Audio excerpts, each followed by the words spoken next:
So I do invite you all to join me in just closing your eyes for this little bit of spiritual workout warm up for tonight's drop in. I just invite you to take just a few minutes at your own pace to just focus in on your breathing with the intention of becoming more present.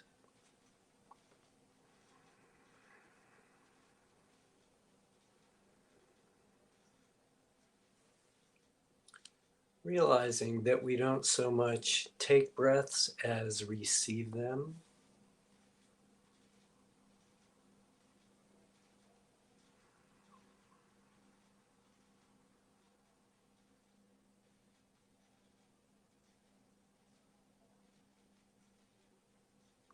Perhaps pondering for a moment where the breath comes from.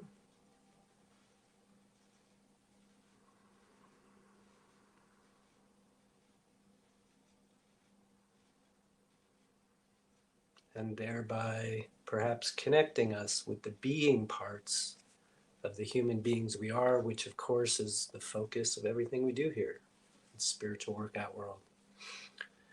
So tonight's warm-up briefly is going to be focused on yet another one of our concepts.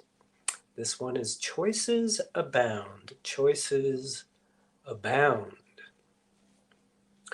What do we mean by that? It means that we're making choices all day, every day, most of which, many of which, are just unconscious, and many of which don't need to be conscious, but we're focusing here on the ones that we're making consciously. So the first thing that I just want to say about this concept and how it works here in spiritual workout world is that once we have set a shiny, clear intention, one of the benefits of doing that is that it then makes the minute by minute, hour by hour, day by day choices and decisions we make that much easier. What is it I'm wanting again? Oh yeah, that.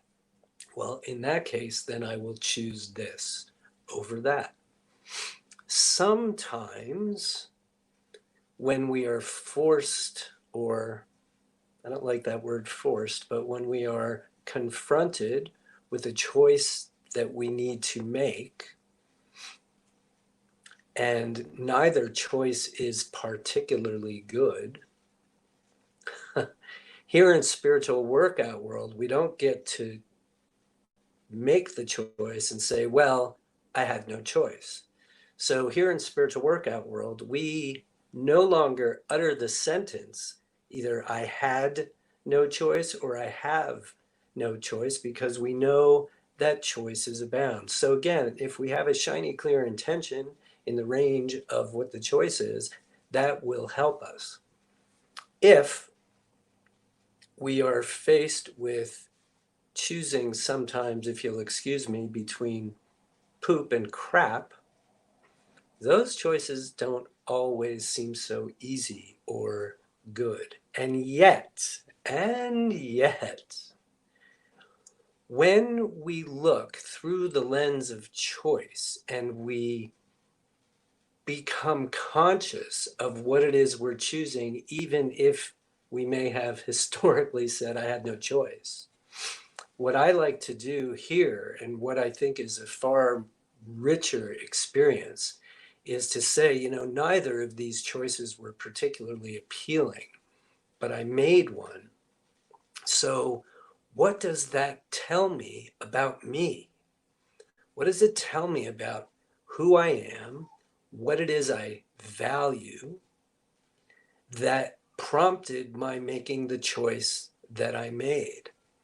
It can be a very rich and deep and meaningful inquiry to move out of I had no choice and into, well, here's what I know about why I made the choice I made. And again, that information is really going to be all about you and who you are. So the choices that are easy to make, are great. And I think that conscious awareness of, wow, I'm making a choice, I'm making a choice, even of the easy ones, is good practice, because just like when we meditate for a period of time, we notice how it really shows up in our daily lives, and we notice the effects of meditating. The same is true if we practice, when we practice making choices and being aware of the choices that we're making. Oh yeah, that was a choice. I chose that. I chose that. I chose that. I chose the hot dog over the hamburger. I chose the um, this one over that one for a date. I chose to come to spiritual workout instead of doing any number of other things. So when we get in the habit of noticing the choices, the easy, more regular choices that we're making all the time, it gets easier and easier to notice the choices that we're making that we were perhaps not so conscious of. And again, once we become more and more conscious of the choices that we're making, we get to know ourselves a whole lot more. So I just wanted to touch on that particular subject for this warm up. I invite you to take a nice deep breath with me, or two or three, and hold on to the good stuff. Let go of the bad stuff, even though there's no bad stuff. Just kidding. And come on back whenever you're ready. Let's see what you all want to talk about tonight.